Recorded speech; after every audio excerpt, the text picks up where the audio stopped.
Good morning guys, welcome back to our channel cooking corner. না, আজকে কিন্তু কোনো রান্নার ভিডিও নয়। আজকে নিয়ে চলে এসেছি একটা ছোট্ট ব্লগ মতন। আসলে আজকে হচ্ছে পয়লা বৈশাখ। তোমাদের সকলকে জানাই শুভ পয়লা বৈশাখ। এই সারাদিনে কি করব টুকটাক তোমাদের সাথে একটু শেয়ার করব, এই আর কি। আসলে পয়লা বৈশাখে না অনেক বছর বেরোনো হয় না, এবছর একটু বেরোবো ভেবেছি।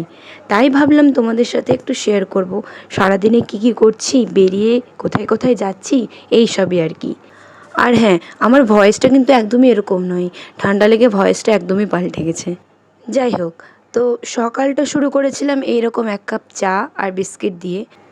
আর যেহেতু আজকে পয়লা বৈশাখ তাই জলখাবারও একটু স্পেশাল।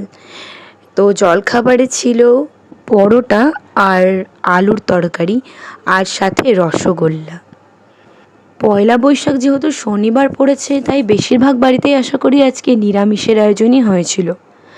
তো কি করি এ সমস্ত ভাবতে ভাবতে মা হঠাৎ করে বলল যে ধোকার ডালনা করা যাক। তো সেই অনুযায়ী আজকে ধোকার ডালনা হয়েছিল। আর আমার না এই ভাজাগুলো খেতে খুব ভালো লাগে, তাই মা আমার জন্য 2টো ভাজা আলাদা করে তুলে রেখেছিল। সেটাই আমি এখন নিয়ে চলে এসেছি আমার জানলার ধারে বসে বসে খাবো বলে। তো চলো তোমাদেরকে দেখাই আজকে আমাদের দুপুরে কি মেনু ছিল। তো ভাত তো ছিলই, আর সাথে ছিল হচ্ছে পুঁই আলু এই সমস্ত দিয়ে কিছু একটা তরকারি মা করেছিল, পুঁই ডাঁটার চচ্চড়ি বা এরকম কিছু একটা নাম। আর তার সাথে ছিল ওই সকালে যেটা দেখালাম ধোকার ডালনা, ওটাই আলু দিয়ে একটা ঝোল মতো করা হয়েছিল। আর এর সাথে ছিল হচ্ছে কিছু ভাজাভুজি, যেমন আলু ভাজা, করলা ভাজা। আমার কিন্তু খুব ভালো লাগে এই করলা ভাজাটা খেতে। আর হ্যাঁ, আর একটা জিনিস ছিল ডাল। তারপর সন্ধেবেলায় আমরা একটু সাজুগুজু করে নিয়েছিলাম, এই যে মায়ের লুক। মা একটা সুন্দর জামদানি পরেছিল। তো তারপর আমরা বেরিয়ে গেছিলাম একটু ঘুরতে। তো প্রথমে আমরা এই দোকানটায় এসেছিলাম, যে দোকানেই যাচ্ছি এত ভিড় আজকে। আর এখানে আমরা কিছু জিনিস নিচ্ছিলাম, আমার টুকটাক কিছু জিনিস নেওয়ার ছিল। আর এই যে আমার ফুল লুকটা তোমাদেরকে দেখাচ্ছিলাম আমি আয়নাতে, বাড়িতে যেহেতু দেখানো হয়নি। যাই হোক, আর রাস্তাতেও এত ভিড় ছিল, পুজোতেও মনে হয় এত ভিড় হয় না আমাদের এখানে। তো তারপরে একটা নেল পালিশ ট্রাই করছিলাম, খুব একটা পছন্দ হয়নি, তবে নিয়েছিলাম। তোমাদের কেমন লাগছে বলো তো কালারটা। আর এই দেখো, এখানে গোপাল ভাঁড় আর গোপাল ভাঁড়ের বউ। আমি ভিডিও করছি দেখে আবার আমাকে দেখে একটু পোজ দিল। যাই হোক, আর রাস্তাঘাটে ভিড় দেখো। আর এবছর আমি একটা জিনিস লক্ষ্য করলাম, আমাদের এখানে প্রত্যেকটা দোকান এত সুন্দর করে সাজিয়েছিল, বাইরেটা দেখে মনে হচ্ছিল যেন বিয়ে বাড়ি। আমি যদিও পয়লা বৈশাখে বেরোই না, বহু বছর পর বেরোলাম আমি, কিন্তু তবু এরকমভাবে সাজাতে আমি আগে কখনো দেখিনি।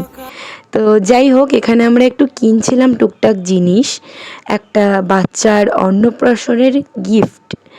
তো তারপর আমি চলে গেলাম আমার বন্ধুদের সাথে দেখা করতে একটু ঘাটের ধারে একটা রেস্টুরেন্টে। ওখানে এত ভিড় ছিল যে রেস্টুরেন্টের মধ্যে আমরা ঢুকতেই পারিনি। বাইরে বসে এই চিকেন ললিপপগুলো খেয়ে বাড়িতে এই চিকেন চাউমিন আর চিলি চিকেনটা নিয়ে চলে এসেছিলাম খাওয়ার জন্য। চিলি চিকেনটা আমার খুব একটা ভালো লাগেনি, চিলি চিকেন আমি খুব একটা পছন্দ করি না, তবে বাড়িতে বোধহয় এর থেকে আমার মা অনেকটাই ভালো করে।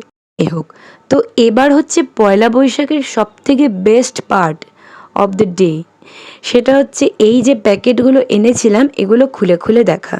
খাই বা না খাই, কিন্তু এই যে খুলে খুলে দেখার মধ্যে একটা আনন্দ, এটার কোনো তুলনা হবে না।